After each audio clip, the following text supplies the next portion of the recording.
Okay, so picture this. You're a Filipino, you find love, you get married to somebody from another country, Mm-hmm. and you build a life together somewhere new abroad. Yeah. You make the difficult decision to separate, and the country where you're now living legally recognizes your divorce. Okay. But then when you come back home to the Philippines, you discover that your own government doesn't quite see it the same way. Interesting. It's like you're caught in this legal limbo, still considered married here, Right. even though your ex-partner is legally single back where you lived. Wow. Yeah, that's a tricky situation. How is it that one marriage that crosses borders can lead to such different realities for the two people involved? Exactly. And what does this tell us about how far a nation's laws can really reach in a world that's so interconnected? It's a really thought-provoking question. So today on the Deep Dive, we're going to take a close look at a really fascinating Supreme Court case. Okay. It tackled this very issue, the recognition of a foreign divorce that was obtained by a Filipino citizen. This case, it really sparked a lot of discussion, and we're going to unpack why that is. I'm ready. Let's dive in. So to give you the official name of this case, it's in Ari, Petition for Judicial Recognition of Divorce between Minuro Takahashi and Juliet Moraña. Okay. Now, if you're the kind of person who likes to look things up, the GR number you'll need is GR No 227605. Got it. And the Supreme Court, they made their decision on this back on December 5, 2019. All right, 2019. So let's start with the story at the center of this case. All right.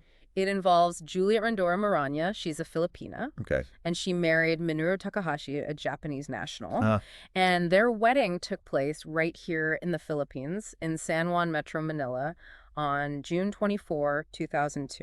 Okay, so they started their journey together here. Exactly. They tied the knot here in the Philippines, Huh. and then soon after that, they decided to make the move to Japan. Okay, big change. They started their family there, had 2 children together. Right, so they were building their lives in Japan. Yeah, they were really putting down roots in Japan. But then, But as we often see about a decade into their marriage, things started to get difficult.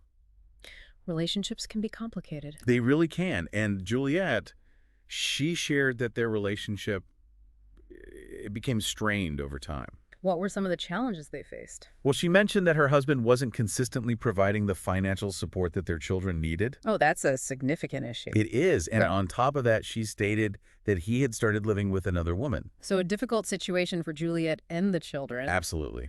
A lot of hardship there. And then what happened? Well, this is where things take an interesting turn. Okay, I'm intrigued. It was actually the husband who suggested a way forward that you might not expect. Really? What did he propose? He brought up the idea of getting a divorce. A divorce. Okay.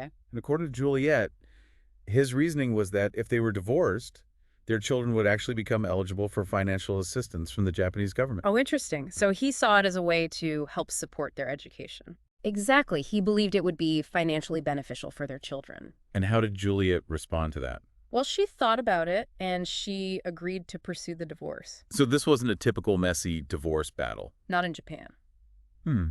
Okay, tell me more about that. So in Japan, divorce can actually be handled as an administrative process. Oh, really? You don't always have to go through a formal court trial. So it's different from what we usually think of in the Philippines. Quite different. They actually filed for divorce at the office of the mayor of Fukuyama City. At the mayor's office, that's fascinating. It is a very different system, and their application was successful. So they were officially divorced in Japan. Yes, on May 22, 2012, the office of the mayor of Fukuyama City, they granted their divorce, Okay. and they issued something called a divorce report. The divorce report. And this document, that was the official confirmation that their marriage was dissolved under Japanese law. So legally in Japan, they were no longer married. That's right. But then Juliet, she wanted to make sure that this divorce was also recognized here in the Philippines. I see. So she wanted to make it official back home. Exactly. So on October 2012, she took a step and she filed a petition with the Regional Trial Court, or RTC of Manila. Okay. She went to the Philippine court system. Yes. Yeah. She wanted them to recognize the validity of this divorce report that she had from Japan. And this is where things start to get really interesting when you have these legal processes crossing borders. Absolutely. So let's talk about what happened next. Okay, what did the Philippine courts say?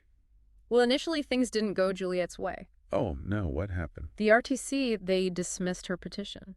They dismissed it. Why was that? It was on December 23, 2013, and their main reason was that Juliet, she hadn't provided what they considered to be the actual divorce decree. Oh, so they were looking for a specific document? They were, and they felt that the divorce report and the certificate of all matters that she had provided those weren't enough. Interesting. So a technicality about the paperwork? In a way, And was there anything else that the RTC brought up?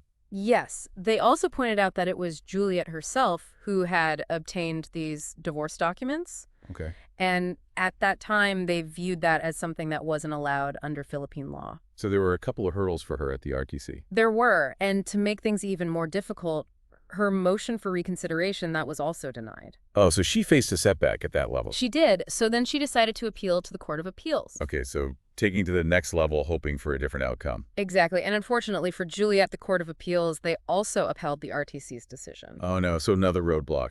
This happened on July 5, 2016. Right.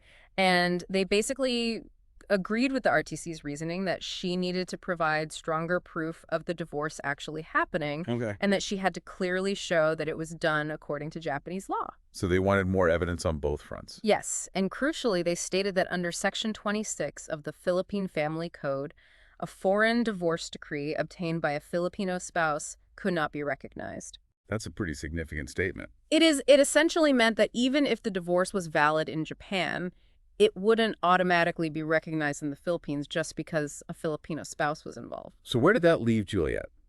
Well, just like at the RTC level, her motion for reconsideration at the Court of Appeals, that was also denied. So 2 strikes against her. It seemed that way, and this is what ultimately brought the case to the Supreme Court. The highest court in the land. Exactly, and this is where things took a really important turn. So what was the big question in front of the Supreme Court? The core issue was, did the Court of Appeals make a mistake by affirming the dismissal of Juliet's petition? So basically, was it wrong to say that her Japanese divorce couldn't be recognized in the Philippines? Precisely, that was the big question, and this is where the Supreme Court really stepped in and started to clarify some crucial legal points. Okay, I'm eager to hear what they decided. Well, they did something quite significant. They actually reversed the decisions of the lower courts. Wow, so they sided with Juliet. In a way, yes, they recognized that the lower courts had erred in their interpretation of the law. Interesting. So how do they justify that reversal? Well, they pointed to Article 26 of the Family Code. Okay, that's the section that deals with foreign divorces, right? Exactly, and particularly paragraph 2 of that article. Yeah. It's traditionally been understood as a way to provide a remedy when it's the foreign spouse